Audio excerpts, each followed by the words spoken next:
In the autumn of 541 CE, ships docking at the port of Pelusium in Lower Egypt brought something that would kill tens of millions of people across the known world. The port sat at the northeastern edge of the Nile Delta, at the point where Mediterranean trade routes converged, a city built for the movement of grain, goods, and people between Egypt and the rest of the Roman Empire. What moved through Pelusium that season moved with the speed of commerce. Within months, it had reached Alexandria. Within a year, it was in Constantinople, the capital of the Byzantine Empire and the most important city in the Western world, where the historian Procopius recorded that the dead were being stacked in the open because there was no longer room to bury them. The pandemic that followed ran for 2 centuries. It swept across the Mediterranean basin, into Western Europe, across the Near East, and into the Sasanian Persian Empire. It returned in waves, recurring outbreaks separated by years or decades, for more than 200 years before it finally subsided around 750 CE. Estimates of the total death toll vary widely and remain contested among historians, but figures of 25 to 50 million deaths have been advanced in economic analyses of the period. Some densely populated regions of Egypt, where the outbreak originated, may have lost close to half their population. It is called the Plague of Justinian, after the Byzantine emperor who reigned when it began. Justinian I contracted the disease himself in 542 CE, at the height of the outbreak in Constantinople. He survived.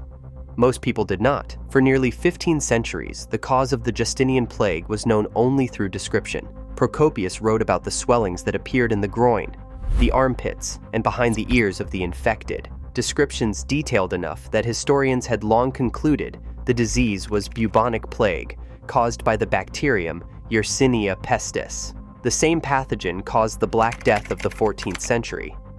The same pathogen causes sporadic plague cases that still occur today. The identification from Procopius's account was confident, but it remained inferential. Written descriptions, however precise, are not biology. The genetic confirmation that everyone assumed would eventually come arrived at the wrong end of the empire. Between 2013 and 2014, researchers working on burial sites in Western Europe in Germany, France, England, and Spain recovered Yersinia pestis, DNA, from skeletal remains dated to the first pandemic period. The pathogen had reached the far edges of Roman influence, and the bones could prove it. But the Eastern Mediterranean, where the outbreak was first recorded, where Procopius watched it consume Constantinople, where the historical epicenter of the entire pandemic was located, that region had never yielded a single piece of biological evidence. Every genetic confirmation of the Justinian Plague came from the periphery. The center remained silent. In August 2025, a team led by researchers at the University of South Florida and Florida Atlantic University, with collaborators in India and Australia, published findings in the journal Genes that ended that silence. The site that produced the evidence was the ancient city of Jerash in northern Jordan, the Roman city of Gerasa, located 50 kilometers north of Amman and 330 kilometers from Pelusium, the port where the outbreak was first described. Jerash was one of the major cities of the Eastern Roman Empire, a well-preserved example of Roman urban planning with colonnaded streets, temples, and a hippodrome built in the 2nd century CE for chariot racing. The hippodrome had stopped functioning as a racing venue by the early 4th century. When the plague arrived, it was repurposed. Archaeologists excavating the chambers beneath the hippodrome structure uncovered a mass grave containing the remains of nearly 230 individuals, men, women, and children, buried in a manner consistent with emergency disposal rather than deliberate ceremony. The burials were dated from 550 to 660 CE, placing them squarely within the first pandemic period. The team applied proteomics to screen the remains for pathogen presence, then subjected selected samples to ancient DNA extraction and whole genome sequencing. From the teeth of 5 individuals, They recovered Yersinia pestis DNA. The genomes of the 5 individuals were nearly identical. A single, uniform strain circulating through the population, consistent with a rapid and localized outbreak rather than multiple independent introductions. The lead author, Reyes H.Y. Jiang of the USF College of Public Health, described the finding as providing the first direct genetic window into how the pandemic unfolded at the heart of the empire. For 15 centuries, the Eastern Mediterranean evidence had consisted entirely of what people wrote down about what they saw. The Jerash hippodrome provided the first biological confirmation that what they wrote was accurate. The archaeological context of the mass grave carried its own significance independent of the DNA. A venue built for entertainment, with crowds, horses, and the civic spectacle of a Roman city functioning at full capacity, had been converted into a burial pit during an emergency that overwhelmed the city's normal capacity for managing the dead. Procopius described exactly this dynamic in Constantinople. Bodies stacked in towers, funeral rites abandoned, the entire machinery of civic life suspended under the weight of the dying. The hippodrome at Jerash tells the same story in physical form, 330 kilometers from where he wrote it down.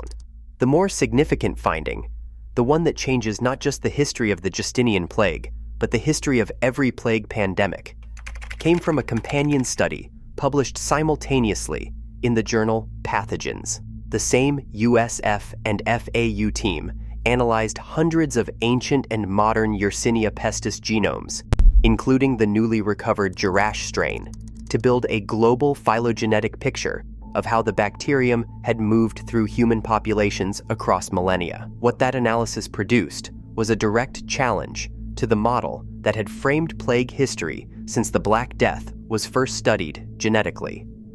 The assumption had been sequential, that the great pandemics represented a chain, each one descended from a common ancestor, the pathogen passing from outbreak to outbreak across centuries in an unbroken lineage.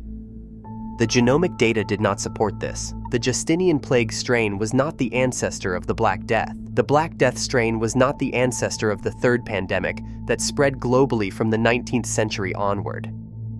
Each of the 3 Great Plague pandemics arose independently, as separate emergences from deep animal reservoirs, not a single lineage persisting and resurfacing across 14 centuries. The pathogen had been circulating in non-human hosts for millennia. Each time it entered human populations at sufficient scale to produce a pandemic, it did so as a distinct emergence rather than a continuation. The implication is direct. Plague does not need a previous pandemic to produce the next one. The reservoir is permanent. The spillovers are recurrent. The conditions that allowed Yersinia pestis to move from its animal hosts into human trade networks in 541 CE were not unique to that moment. They are structural features of how the bacterium exists in the world. The Black Death did not descend from Justinian's plague. It came from the same kind of source, through the same kind of mechanism, 600 years later. Procopius wrote his account of the plague from Constantinople in the 6th century. He described the swellings, the fevers, the confusion, the city unable to process its own dead. He was describing something he witnessed and survived, and he recorded it because he understood it was significant. What he could not have known was that the same disease would return, not as a continuation of what he witnessed, but as an independent emergence from the same deep reservoir, and kill an estimated 30 to 50 million people across Europe and Asia in the 14th century alone. The teeth from the Jerash hippodrome established the biology behind his account. The companion genomic study established what that biology means for every pandemic that followed. The reservoir that produced the Justinian Plague is still there. It has always been there.